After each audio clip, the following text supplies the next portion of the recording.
All right, let's go to another topic. It's related, so if you have other things you want to say, you can get back to that. This question goes to you first, Senator Obama. We found out yesterday that this year's deficit will reach an astounding record high $455 billion. Some experts say it could go to $1 trillion next year. Both of you have said you want to reduce the deficit, but the nonpartisan Committee for a Responsible Federal Budget ran the numbers on both of your proposals, and they say the cost of your proposals, even with the savings you claim can be made, each will add more than $200 billion to the deficit. Aren't you both ignoring reality? Won't some of the programs you're proposing have to be trimmed, postponed, even eliminated? Give us some specifics on what you're going to cut back. Senator Obama. Well, first of all, I think it's important for the American public to understand that the $750 billion rescue package, if it's structured properly, and as President I will make sure it's structured properly, means that ultimately taxpayers get their money back, and that's important to understand. But there is no doubt that we've been living beyond our means, and we're going to have to make some adjustments. Now, what I've done throughout this campaign is to propose a net spending cut. I haven't made a promise about... You're going to have to cut some of these programs, sir. Absolutely. So let me get to that. What I want to emphasize, though, is that I have been a strong proponent of pay-as-you-go. Every dollar that I've proposed an additional cut so that it matches. And some of the cuts, just to give you an example, we spend $15 billion a year on subsidies to insurance companies. It doesn't, under the Medicare plan, it doesn't help seniors get any better. It's not improving our health care system. It's just a giveaway. We need to eliminate a whole host of programs that don't work. And I want to go through the federal budget line by line, page by page. Programs that don't work, we should cut. Programs that we need, we should make them work better. Now, what is true is that Senator McCain and I have a difference in terms of the need to invest in America and the American people. I mentioned health care earlier. If we make investments now so that people have coverage, that we are preventing diseases, that will save on Medicare and Medicaid in the future. If we invest in a serious energy policy, that will save in the amount of money we're borrowing from China to send to Saudi Arabia. If we invest now in our young people and their ability to go to college, that will allow them to drive this economy into the 21st century. But what is absolutely true is that once we get through this economic crisis and some of the specific proposals to get us out of this slump, that we're not going to be able to go back to our profligate ways. And we're going to have to embrace a culture and an ethic of responsibility, all of us, corporations, the federal government, and individuals out there who may be living beyond their means. Senator. Well, thank you, Bob. I just want to get back to this home ownership. During the Depression era, we had a thing called the Home Ownership Loan Corporation. And they went out and bought up these mortgages, and people were able to stay in their homes. And eventually, the values of those homes went up, and they actually made money. And by the way, this was a proposal made by Senator Clinton not too long ago.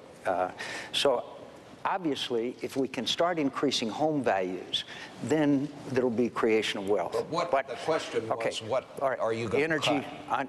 Well, second of all, energy independent. We have to have nuclear power. We have to stop sending $700 billion a year to countries that don't like us very much. It's wind, tide, solar, natural gas, nuclear, offshore drilling, which Senator Obama has opposed. And the point is that we become energy independent, and we will create millions of jobs in America. Okay, what would I cut? I would have, first of all, across-the-board spending freeze, okay? That some people say that's a hatchet, and then I would get out a scalpel, okay? Because we have presided over the largest increase. We got to have new direction for this country. We have presided over the largest increase in government since the Great Society. Government spending has gone completely out of control. $10 trillion debt we're giving to our kids, $500 billion we owe China. I know how to save billions of dollars in defense spending. I know how to eliminate programs. I have fought against, well, one of them would be the marketing assistance program. Another one would be a number of subsidies for ethanol. I opposed subsidies for ethanol because I thought it distorted the market and created inflation. Senator Obama supported those subsidies. I would eliminate the tariff on imported sugarcane-based ethanol from Brazil. I know how to save billions. I saved the taxpayer $6.8 billion by fighting a deal for a couple of years, as you might recall. There was a sweetheart deal between an aircraft manufacturer, DOD, and people ended up in jail. But I would fight for a line item veto, and I would certainly veto every earmarked pork barrel bill. Senator Obama has asked for nearly $1 billion in pork barrel earmark projects, including $3 million for an overhead projector in a planetarium in his hometown. That's not the way we cut. We'll cut out all the pork. Time's up. Well, look, I think that we do have a disagreement about across-the-board spending freeze. It sounds good. It's proposed periodically. It doesn't happen, and in fact, an across-the-board spending freeze is a hatchet, and we do need a scalpel, because there's some programs that don't work at all. There's some programs that are underfunded, and I want to make sure that we are focused on those programs that work. Now, Senator McCain talks a lot about earmarks. That's one of the centerpieces of his campaign. Earmarks account for 0.5% of the total federal budget. There's no doubt that the system needs reform, and there are a lot of screwy things that we end up spending money on, and they need to be eliminated. But it's not going to solve the problem.